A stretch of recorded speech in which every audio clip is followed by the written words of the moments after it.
महागाथा मैंने इस बुक को पढ़ना शुरू किया और मुझे बहुत कुछ जानने का अवसर मिला। ये पुराणों में वर्णित बहुत सी ऐसी चीज़ों का वर्णन है जिसे हमें जानना चाहिए। मैं आज से शुरू करने वाली हूँ महागाथा इस बुक को हिंदी में। अब मुझे उम्मीद है कि आप सभी को भी इसे सुनने के बाद बहुत कुछ जानने को मिलेगा और मेरे इस इनिशिएटिव में मेरी मदद कीजिएगा। अगर कुछ उसमें त्रुटि रह जाए तो मुझे माफ़ कीजिएगा। इस बुक का पहला अध्याय है कि ब्रह्मा जी ने सृष्टि की रचना कैसे शुरू की। ब्रह्मा जी ने सृष्टि की रचना शुरू की। प्रारंभ में कुछ भी नहीं था, केवल परब्रह्म था। यह सर्वोच्च सिद्धांत था जिसका ना तो कोई आरंभ था और ना ही कोई अंत। वो परम सत्य जो पूरी तरह से जिसका वर्णन नहीं किया जा सकता, अनंत क्षमता वाला दिव्य सार, कारण और प्रभाव एक में विलीन हो गए, कालातीत, असीम, स्वयं निर्मित और स्वयं में निहित। इसका ना तो कोई रूप था ना ही ये निराकार था। इसमें कोई गुण नहीं था और ना ही ये बिना किसी गुण के था। विचारों और इंद्रियों की पहुंच से परे शुद्ध चेतना, एक उत्प्रेरक जो अपरिवर्तनीय था, फिर भी ये हर बदलाव को सामने लाता था। जब परब्रह्मा की इच्छा हुई तभी भौतिक ब्रह्मांड की रचना प्रारंभ हुई। एक ऐसा ब्रह्मांड जो अब प्रकट होगा, अवलोकनीय, खोज योग्य, पहचाने जाने योग्य। परब्रह्मा की इस इच्छा ने एक कंपन पैदा किया जिसने पहली ध्वनि को जन्म दिया और ये ओम था। वो ध्वनि जिसमें सभी ध्वनियां समाहित थी और सबसे पहले महातत्व बना, या वो तत्व, मूल तत्व जिससे तीन गुण या तीन विशेषताएं उत्पन्न हुई। सत्व गुण संरक्षण को दर्शाता है, रजस गुण क्रिया को दर्शाता है और तमोगुण विनाश को दर्शाता है। इन तीनों गुणों के परस्पर क्रिया से पंच तत्व या पांच भौतिक तत्व सामने आए, वायु, जल, पृथ्वी, अग्नि और आकाश। दोनों ने मिलकर प्रकृति को प्रकट किया। गुणों ने पांच इंद्रियों को भी जन्म दिया, दृष्टि, श्रवण, स्पर्श, गंध, स्वाद। इनका निर्धारण पांच इंद्रियों द्वारा किया जाएगा जो मन द्वारा नियंत्रित होगी।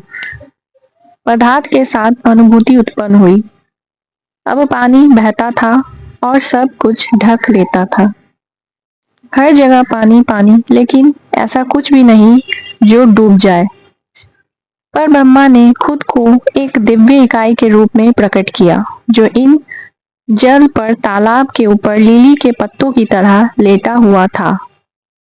चूंकि पानी नाड़ है और निवास अयन, इसीलिए इस इकाई ने उसका नाम प्राप्त किया, नारायण। पर ब्रह्मा ने अब अपना बीज जल में प्रत्यारोपित कर दिया। इस प्रकार निषेचित होकर जल ने बीज को पोषित किया और समय के साथ एक अंडा उत्पन्न किया, एक सुनहरा अंडा जो प्रकाश के गोले की तरह चमक रहा था। चूंकि ये अंडा पर ब्रह्मा द्वारा उत्पन्न किया गया था, इसीलिए इसे ब्रह्मांड के नाम से जाना जाने लगा। ब्रह्मांड।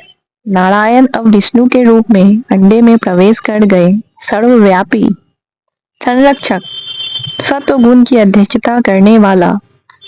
चूंकि ये सुनहरा अंडा या हिरण्य उन्हें गर्भ या गर्भ की तरह घेरे हुए था, इसीलिए इसे हिरण्यगर्भ नाम मिला।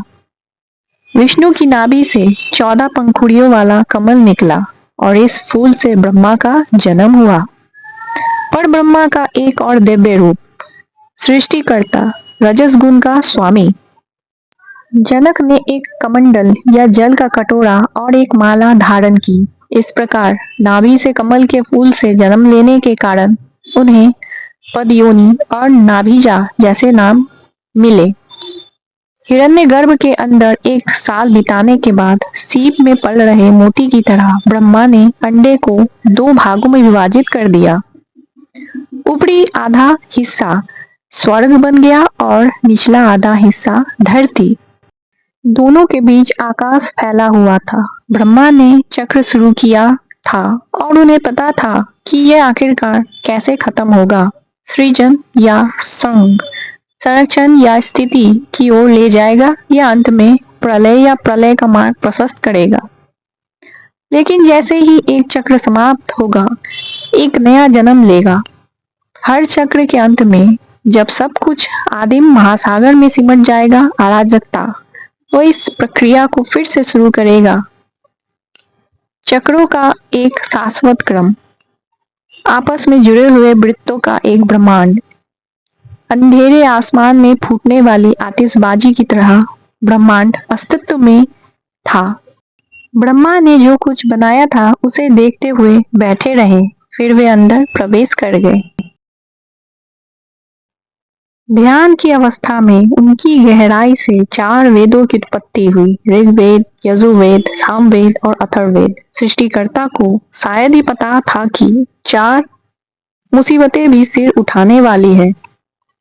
4 मुसीबतें जो अब सृष्टि के इस क्रम को खतरे में डाल देगी। क्या अच्छी शुरुआत आधी अधूरी होगी?